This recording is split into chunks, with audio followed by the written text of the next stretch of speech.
Assalamualaikum warahmatullahi wabarakatuh. Perkenalkan, nama saya Fitri Kurniasi dengan NIM 2105315 dari Prodi Pendidikan Ekonomi Universitas Negeri Padang. Baiklah, untuk presentasi kali ini saya akan membahas tentang pra-UTS pengantar ekonomi mikro. Pembahasan yang pertama yaitu apa sih kebutuhan?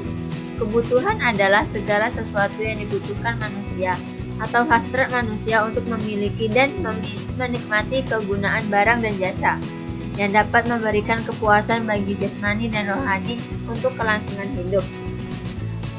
Kebutuhan dapat dibedakan berdasarkan tingkatnya, yaitu yang pertama waktu, yang kedua sifat, yang ketiga subjek. Pembahasan yang kedua yaitu kelangkaan. Apa sih kelangkaan? Kelangkaan adalah terbatasnya sumber daya untuk mencakupi atau memuaskan kebutuhan manusia pada saat manusia membutuhkan barang tersebut namun sulit untuk didapatkan, di mana kondisi tidak mempunyai cukup sumber daya untuk memuaskan semua kebutuhan karena jumlah kebutuhan lebih banyak dari jumlah barang dan jasa yang tersedia. Selanjutnya, pembahasan yang ketiga yaitu permintaan dan penawaran.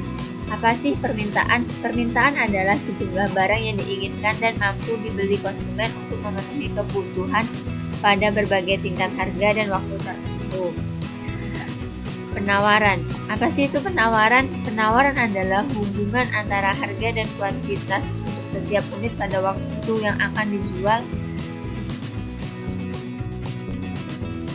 Untuk pembahasan yang keempat yaitu hukum permintaan dan hukum penawaran.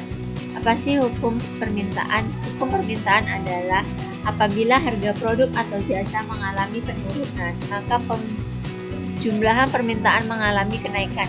Dan apabila harga produk atau jasa mengalami kenaikan, maka permintaan mengalami penurunan. Apa sih hukum penawaran? Hukum penawaran adalah apabila harga produk atau jasa naik, maka jumlah penawaran akan meningkat, dan apabila harga suatu barang atau jasa turun, maka jumlah penawaran akan turun.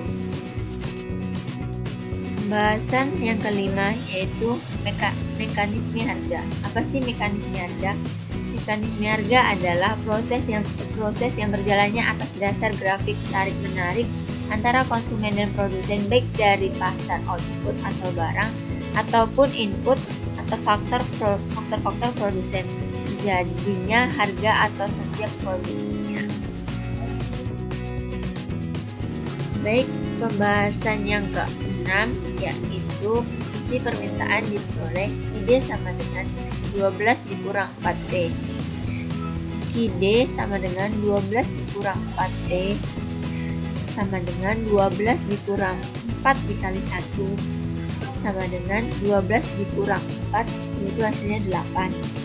ID sama dengan 12 dikurang 4P sama dengan 12 dikurang 4 dikali 2. 12 dikurang 4 dikurang 8 sama dengan 4. ID sama dengan 12 dikurang 4P sama dengan 12 dikurang 4 kali 3.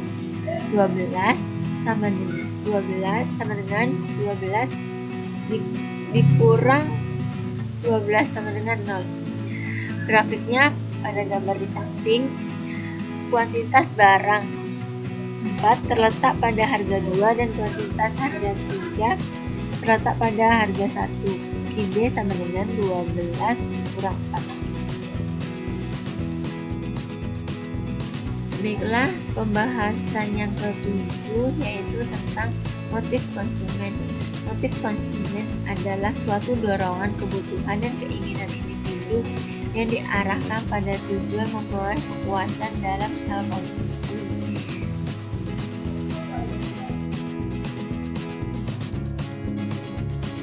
Motif-motif konsumen yaitu terdiri yang pertama memenuhi kebutuhan hidup.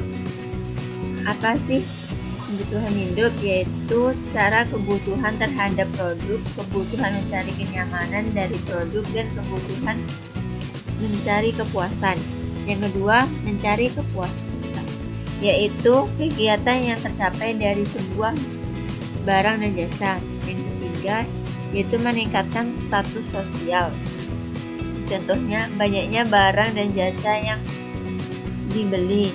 Yang keempat, melangsungkan kehidupan, yaitu memanfaatkan barang-barang dan jasa yang sudah kita miliki.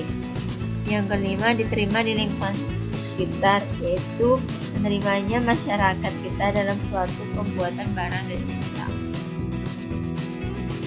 Kendala dalam memaksimalkan tujuannya, yaitu yang pertama, faktor budaya. Faktor budaya mempunyai pengaruh yang paling luas terhadap perilaku konsumen. Pemasaran memahami peran yang dimainkan oleh kultural, subkultural, dan kelas sosial pembeli. Yang kedua, faktor sosial. Perilaku konsumen juga akan dipengaruhi oleh faktor sosial seperti kelompok kecil, keluarga, peran dan status sosial dari konsumen tersebut. Yang ketiga, faktor kepribadian. Keputusan seseorang pembelian dipengaruhi oleh karakter kepribadian seperti umur dan tahap daur hidup pembelian, jabatan, keadaan, ekonomi, gaya hidup, kepribadian, konsep diri pembelian yang bersangkutan. Yang keempat, faktor psikologis, yaitu seseorang mempunyai banyak kebutuhan baik yang bersifat zoogenik ataupun biologis. Kebutuhan ini timbul dari suatu keadaan fisiologis tertentu seperti lapar, haus, dan sebagainya. Baiklah, sampai di situ hasil presentasi saya. Kalau ada salah kata, mohon dimaafkan. Terima kasih. Assalamualaikum warahmatullahi wabarakatuh.